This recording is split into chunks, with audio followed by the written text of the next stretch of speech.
पिछली क्लास में आप लोग क्या पढ़े थे? चार अक्षर के बारे में, एक चर वाले रैखिक समीकरण, दो चर वाले रैखिक समीकरण के बारे में जाने थे, किस तरह सॉल्व किया जाता है। ये भी बताए थे कि 3 विधि है आपके सिलेबस में, ग्राफी विधि, विलोपन विधि, प्रतिस्थापन विधि, ठीक। और ये भी जाने थे कि इनका गुण क्या होता है, यानी कि जब इनको ग्राफी विधि से हल करने के लिए, इन्हें ग्राफ के रूप में प्रदर्शित करने के लिए रेखा का निर्माण किया जाएगा, तो x के गुणांक, y के गुणांक और जो अचर संख्या है, इनके अनुपातों के बीच में क्या संबंध होता है, ये जान गए थे। एक बार रिवाइज करने के लिए आपको बता दे रहे हैं। क्या था? अगर a1 बटा a2 और b1 बटा b2, c1 बटा c2, इस कंडीशन में क्या था कि a1 बटा a2 और b1 बटा b2 अगर नॉट इक्वल टू हैं तो ये क्या है? संगत है, ठीक। और जिस समय, या फिर लिख ही दे रहे हैं, ये क्या है? संगत है। जब a1 बटा a2, b1 बटा b2 और c1 बटा c2 तीनों का अनुपात बराबर है तो भी ये क्या है? संगत है, ठीक। इसके एक हल है, इसके अनेक हल है। एक हल माने इसी को बोलते हैं अद्वितीय हल, अनेक हल मतलब अपरिमित रूप से अनेक हल। तीसरा कंडीशन था कि जब a1 बटा a2 और b1 बटा b2 बराबर हो जाए लेकिन c1 बटा c2 बराबर ना हो, ये इसको क्या बोलेंगे? असंगत, ठीक। इसका कोई हल नहीं है।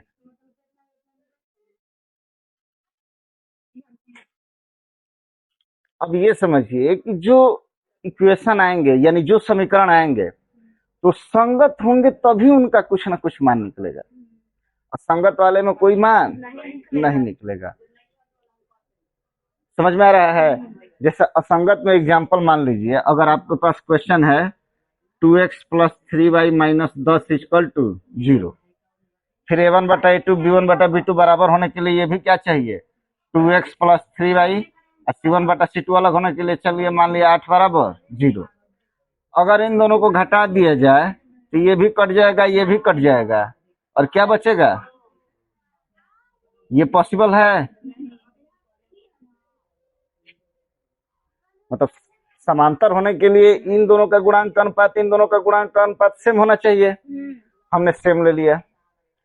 क्या बराबर नहीं होता है? अक्षर का अनुपात। तो हमने अक्षर क्या कर लिया? अलग अलग ले लिया। तो जब ये दोनों कट जाएंगे तो ना एक चर बचेगा ना ही वाई चर। वैल्यू किसका निकलेगा? किसी का नहीं। प्लस ये कभी पॉसिबल है 2 0 के बराबर हो जाए? नहीं हो सकता। यानी इस कंडीशन में इसका कोई हल होगा ही नहीं। समझ गए कि कोई हल नहीं का मतलब क्या होता है? मतलब इसका कोई आंसर आएगा ही नहीं, ठीक। अब ये अद्वितीय हल में फिक्स आता है, अपरिमित रूप से अनेक हल में ये कई मानों को सेटिस्फाई करता है, क्योंकि आपको बताए थे कि समीकरण का हल का मतलब क्या होता है? जो समीकरण को सेटिस्फाई करे। जैसे अगर आपके पास इक्वेशन आ गया x plus y equal to 3, ठीक, x minus y equal to 1। अगर x प्लस वाई बराबर 3 है, x माइनस वाई बराबर 1 है, तो यहाँ पे अगर x वाई का मान निकालेंगे तो क्या आएगा? 2 और 1, ठीक। 2 प्लस 1 3। ये अगर हल करने पर 2 और 1 इसका सही मान है तो इसको सेटिस्फाई करेगा। 2 प्लस 1 क्या होगा? 3, और 2 माइनस 1 बराबर 1। ये सेटिस्फाई किया तो ये क्या कहलाएंगे? ये जो हल है समीकरण का, जो चर का मान है, वो क्या करेगा? दोनों समीकरणों को सेटिस्फाई करेगा। तो जहां पे अद्वितीय हल होता है, एक मान निकलता है। जैसे ये किसका एग्जाम्पल है? अद्वितीय हल का। और जो अनेक हल हो जाते हैं वो कई मानों पे सेटिस्फाई हो जाता है। समझ में आया? ठीक। ये तो हो गया पिछले क्लास का। अब आज पढ़ेंगे डिटेल में ग्राफीय विधि से हल कैसे करते हैं।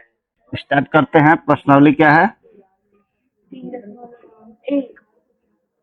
प्रश्नावली आपका हो गया 3.1 यानी 3.1। ठीक, पहला क्वेश्चन आ जाते हैं। क्या बोल रहा है कि निम्न समस्याओं में रैखिक समीकरणों के युग्म बनाइए और उनको ग्राफीय विधि से हल कीजिए। तो ये बताइए, आप लोग रैखिक समीकरण का युग्म बनाना जानते हैं? यानी समीकरण का निर्माण करना अच्छे से आता है? चलिए ठीक है, अभी ये जान जाइए कि समीकरण बनाते कैसे हैं। ठीक, इसके लिए कम से कम 3 या 4 पॉइंट पर आपको ध्यान देना है। ठीक, सबसे पहला पॉइंट क्या है? आप क्वेश्चन पढ़ेंगे तो उससे डाटा लेंगे, यानी प्रश्न पढ़ के आप उससे जानकारी लेंगे कि वो प्रश्न क्या कह रहा है। ठीक, तो सबसे पहला स्टेप तो यही होता है कि आप पता करिए क्या मालूम है, मतलब ज्ञात क्या क्या है, या पता क्या है, या फिर ज्ञात क्या है, पता क्या है, जानकारी, सब बात एक ही हो गया। चलिए ज्ञात ही लिख दे रहे हैं। ज्ञात क्या है ये जानकारी करना है, और अज्ञात क्या है,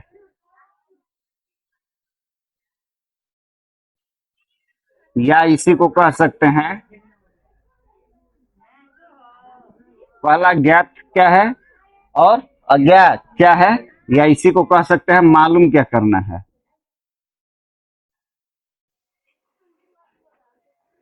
यानी हमें क्या बताना है, क्या क्या हमको दिया है और क्या हमको बताना है। ये कहाँ से पता चलेगा? जब आप प्रश्न पढ़ेंगे तो ये जानकारी तो आपको प्रश्न पढ़ने से ही मिल जाएगी। ठीक, दूसरा काम क्या करेंगे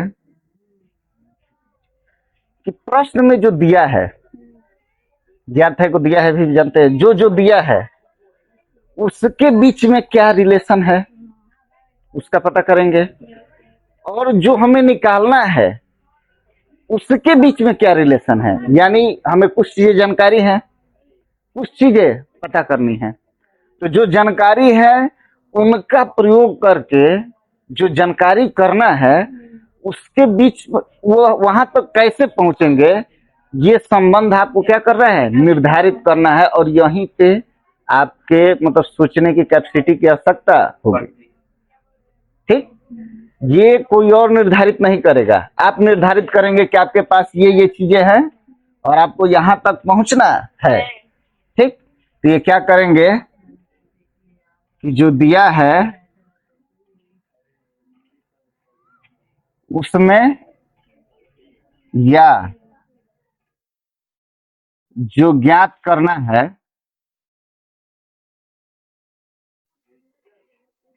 उसके बीच संबंध ज्ञात करना है या संबंध स्थापित करना है।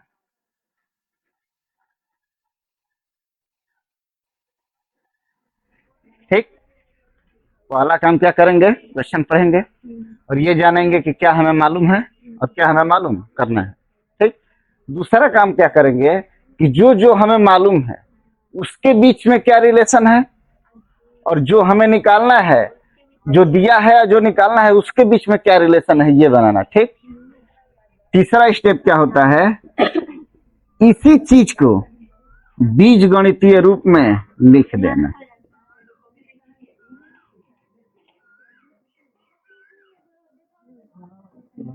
लिखना, बीज गणितीय रूप में लिखना। और चौथा स्टेप क्या हो जाता है, समीकरण को हल करना।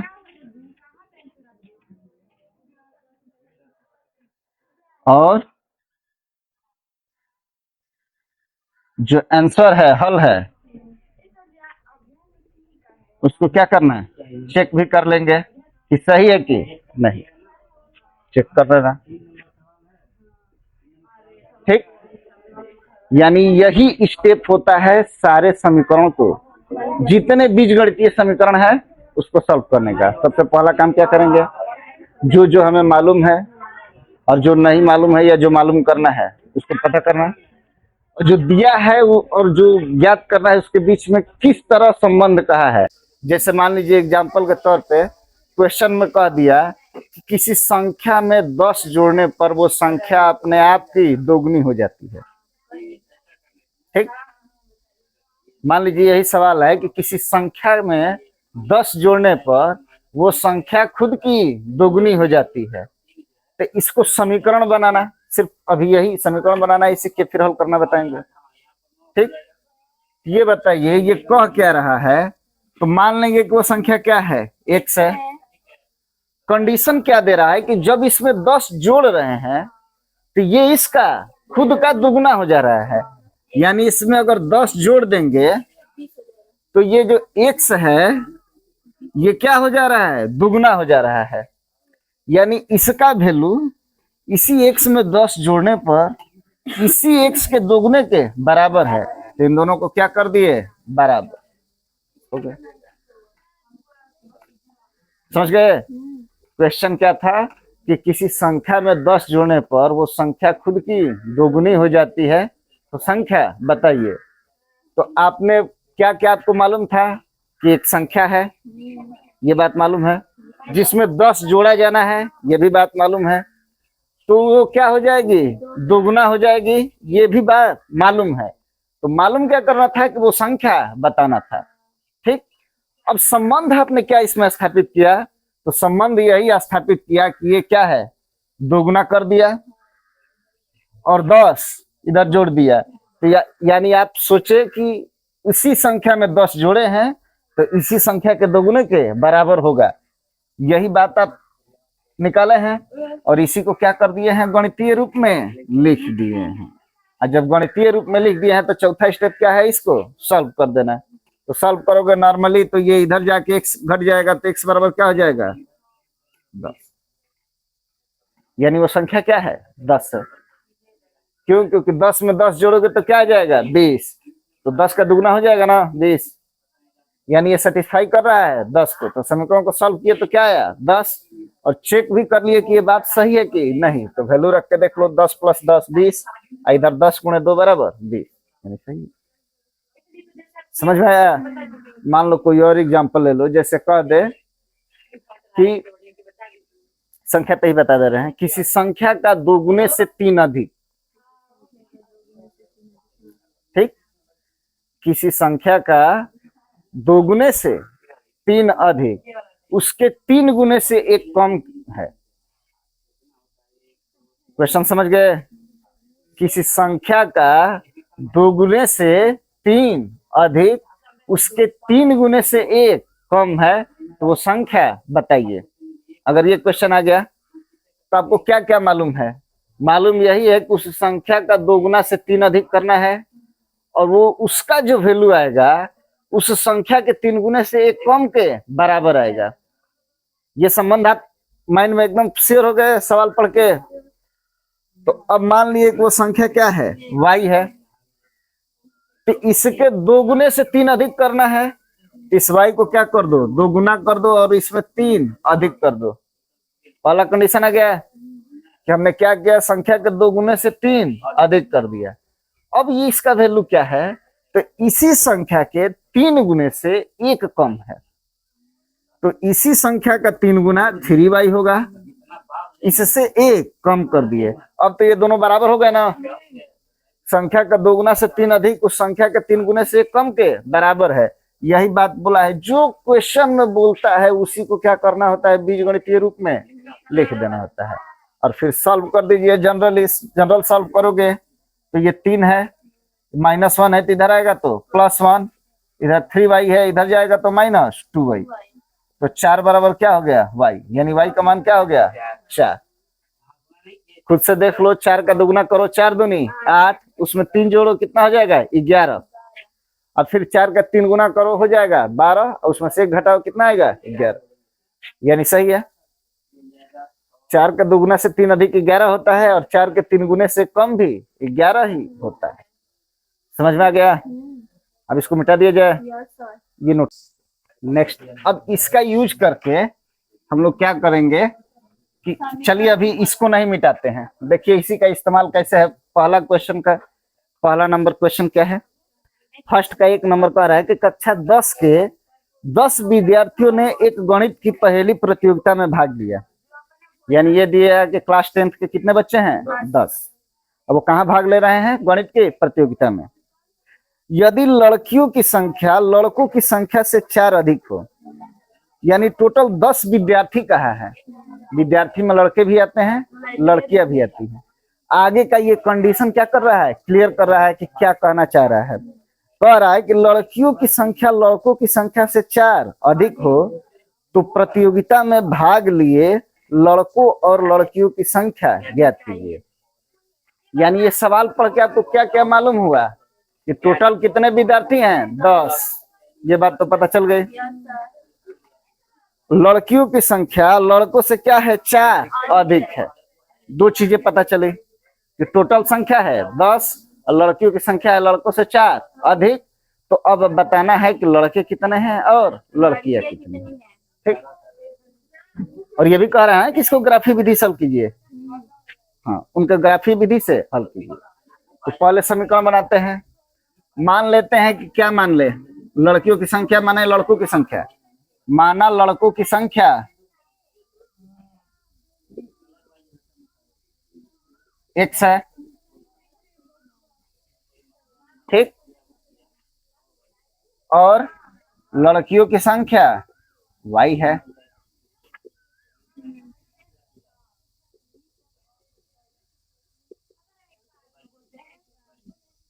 आपने ये मान लिया कि लड़कों की संख्या x है और लड़कियों की संख्या y है। तो प्रथम शर्त अनुसार फर्स्ट कंडीशन क्या कह रहा है? फर्स्ट कंडीशन क्या कह रहा है कि टोटल कितने विद्यार्थी हैं? 10। यानी कि लड़कों की संख्या प्लस लड़कियों की संख्या इक्वल टू कितना हो गया? इसको बीजगणितीय रूप में बना लिए, संबंध आप निकाल लिए कि सवाल क्या कह रहा है कि लड़कों की संख्या प्लस लड़कियों की संख्या बराबर 10। बीजगणित रूप में लिख दिए। अब देखो दूसरे शर्त के अनुसार,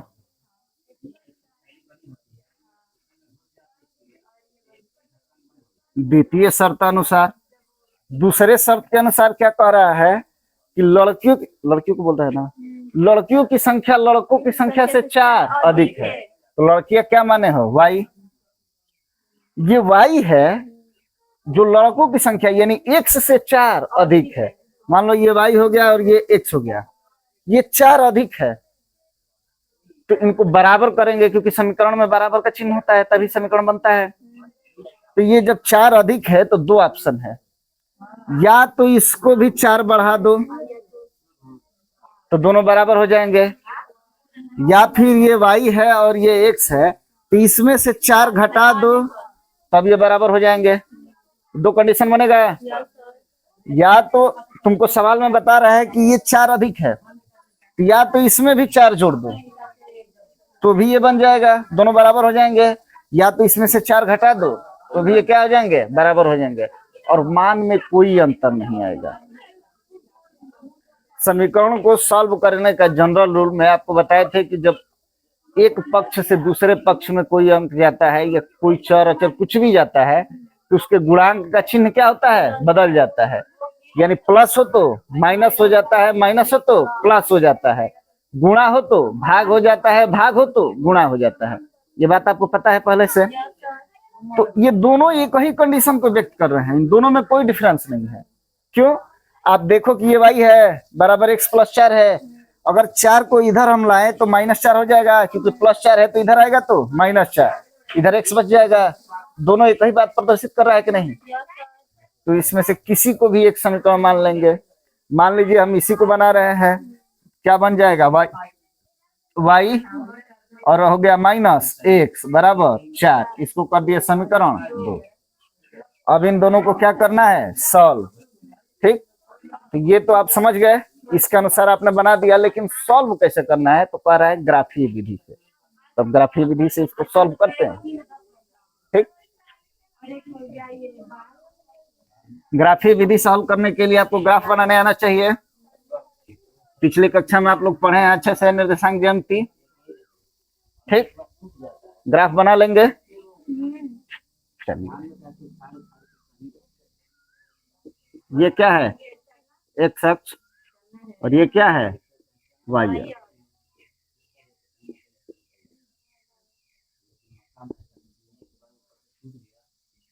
ये क्या है? मूल बिंदु जिसका निर्देशांक होता है 0 0। अब देखिए, जब आपको बोले थे कि इस तरह का सलूशन करना हो, ठीक, तो आपको क्या करना है कि पहले समीकरण का बिंदु निकालना है, ताकि ये बिंदु निकल जाएंगे तो एक रेखा का निर्माण हो जाएगा। फिर दूसरे समीकरण का बिंदु निकालना है ताकि दूसरी रेखा का निर्माण हो जाए, और जहां पे ये एक दूसरे को काटेंगे वही इसका हल होगा। ठीक, तो प्रथम शर्त के अनुसार तो ये बना दिया, दूसरे शर्त के अनुसार बना दिया है। चलिए दूसरे का बिंदु निकाल ले। यहां से ये y बराबर x प्लस 4 था, फिर से इसको सही कर लो इसी रूप में। y बराबर क्या हो जाएगा? x plus 4। तो जब x इक्वल टू, या यहां पर कर देंगे माना x इक्वल टू, हम क्या 1 2 3 4 डॉट डॉट डॉट ऐसे ही वैल्यू रखते जाएंगे, y का मान भी निकलता जाएगा। अब चार्ट बना लेते हैं कि x का मान क्या रखेंगे, y का मान क्या रखेंगे। हाँ,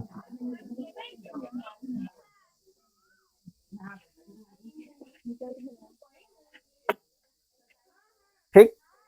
अब चलिए यहाँ पे रख देते हैं x का वैल्यू, यहाँ पे हो जाता है y का। x का मान जब 1 रखोगे तो y का मान क्या निकलेगा? y बराबर, x का मान 1 रखोगे तो 1 प्लस 4, y बराबर 5 निकल जाएगा। ठीक, चूंकि इसको अब हटा ही दिया जाए, ये तो समझाने के लिए था।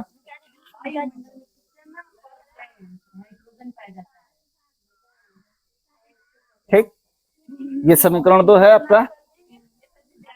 तो x बराबर 1 रखे तो y का मान क्या आ गया? 5। x बराबर 2 रखेंगे तो y का मान क्या आ जाएगा? 4 2 6। x का मान अगर -3 रखे तो y का मान क्या आएगा?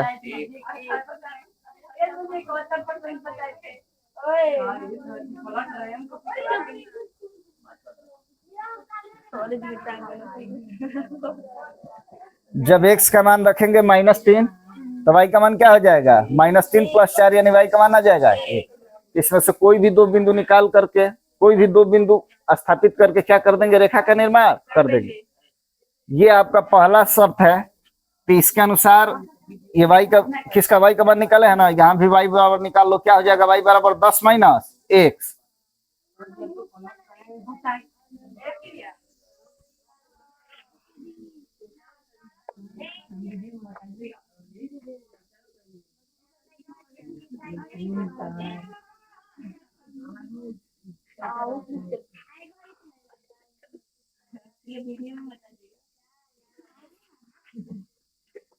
ठीक, ये x प्लस वाई बराबर 10 था, तो हमने y बराबर क्या कर दिया? 10 माइनस x।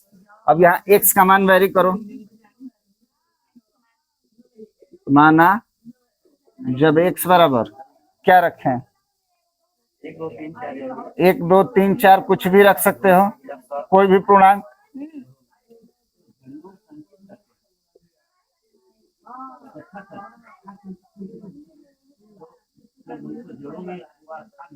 अब देखो, जब x का मान 1 रखोगे तो 10 माइनस 1, y का मान 9 आएगा।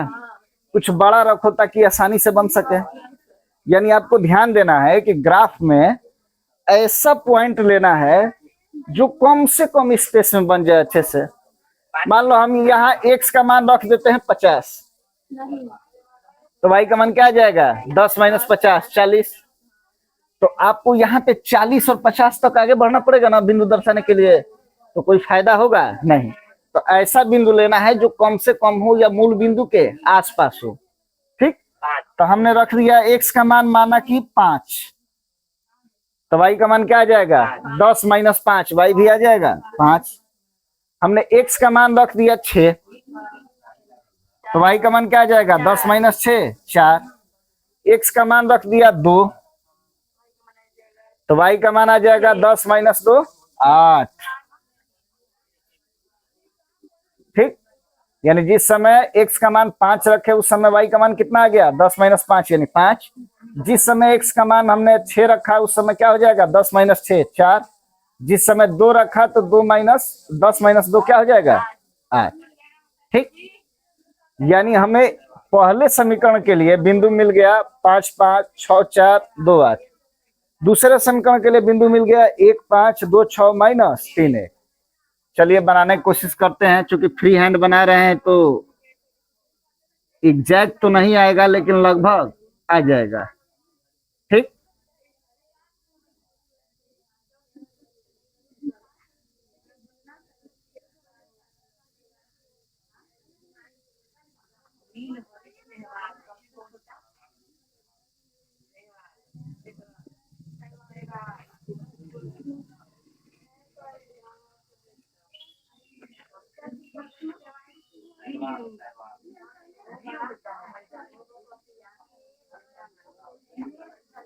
मान लीजिए बना दिए। आपको पता है इधर क्या होती है, पॉजिटिव संख्याएं होती है 1 2 3 4 5 6 7 8। मान लो यहाँ वाला लिख दिए 7 और 8। इधर -7 -8 -9। इधर पॉजिटिव में क्या हो जाएगा 1 2, इसी तरह चलता जाएगा। इधर क्या हो जाएगा -1 -2। ठीक, अब हमें बिंदु क्या दिखाना है, पहले समीकरण के लिए दिखाना है 5 5, दोनों पॉजिटिव में है। यानी इधर आ जाइए 1 2 3 4 5 और इधर भी 1 2 3 4 5, लगभग इसके सामने और इसके सामने, लगभग यहाँ पे आएगा।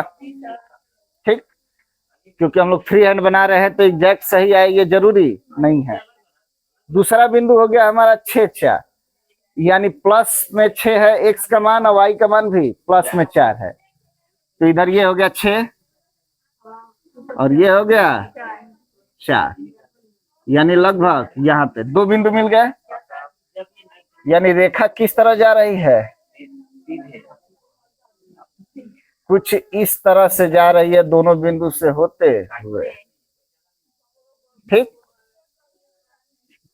समझ गए। ये हो गया समीकरण फर्स्ट के लिए, यानी ये किसका रेखा है, इसके लिए है ये।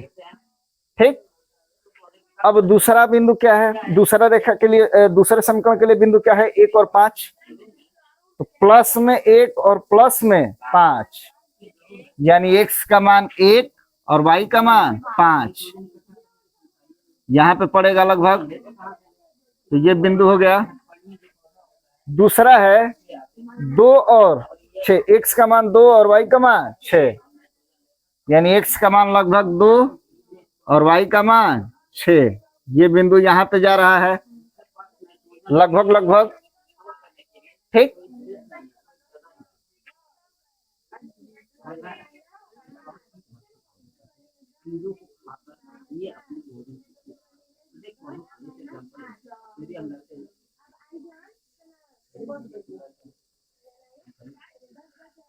अब इससे जाते हुए रेखाखंड का निर्माण करेंगे।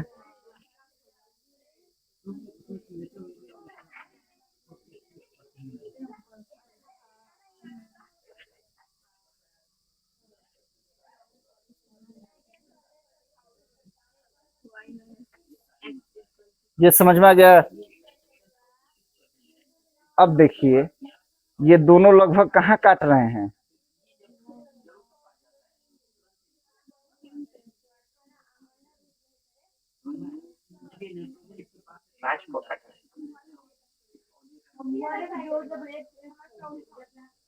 ये लगभग लगभग यहाँ पे काट रहे हैं। यहाँ 1 2 3 4 5 6 7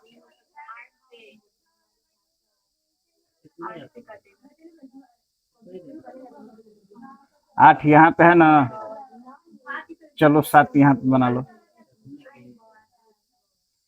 यानी नियर अबाउट लगभग ये कहाँ काट रहा है, 3 7 पे।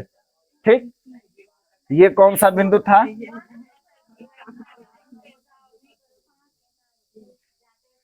ये बिंदु था आपका 5 5 और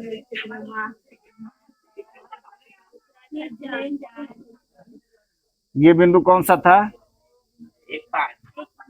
1 5 और ये है 2 6। ठीक, इसका हाँ, ये कौन सा समीकरण प्रदर्शित कर रहा था, ये दूसरा था ना, यानी y equal to x plus 4, या फिर इसी को कह सकते हैं y minus x equal to 4। ये इसको प्रदर्शित कर रहा था और ये इसको प्रदर्शित कर रहा था। ये दोनों लगभग कहाँ काटे, नियर अबाउट ये 3 के पास और ये नियर अबाउट 7 के पास। चूंकि ये फ्री हैंड है तो एग्जैक्ट सीधा दिखे ये जरूरी नहीं है, क्योंकि हाथ से कोई कितना भी बनाएगा तो बराबर नहीं ना बना सकता, और ग्राफ पेपर क्या होता है, एक्यूरेट होता है। ठीक, तो अब देखिए कि इसका आंसर क्या 3 और 7 हो सकते हैं। एक्स अक्ष पे वैल्यू कितना आया है 3 का, और वाई का वैल्यू कितना आया है 7 का। तो देखिए कि 3 और 7 हो सकता है, 3 प्लस 7 इक्वल टू क्या आएगा 10, और क्या है 7 माइनस 3 इक्वल टू, दोनों को सेटिस्फाई कर रहा है, यानी ये आंसर सही है। और इस मेथड को बोलते हैं ग्राफीय विधि, यानी जो भी इक्वेशन है उसको कैसे कन्वर्ट करना, रेखा के रूप में कन्वर्ट करना, ग्राफ बनाना, और वो जहां क्रॉस करेंगे वो क्रॉस पॉइंट ही क्या होगा, उस समीकरण, दोनों समीकरण का हल होगा। चलिए इसको नोट कर लीजिए।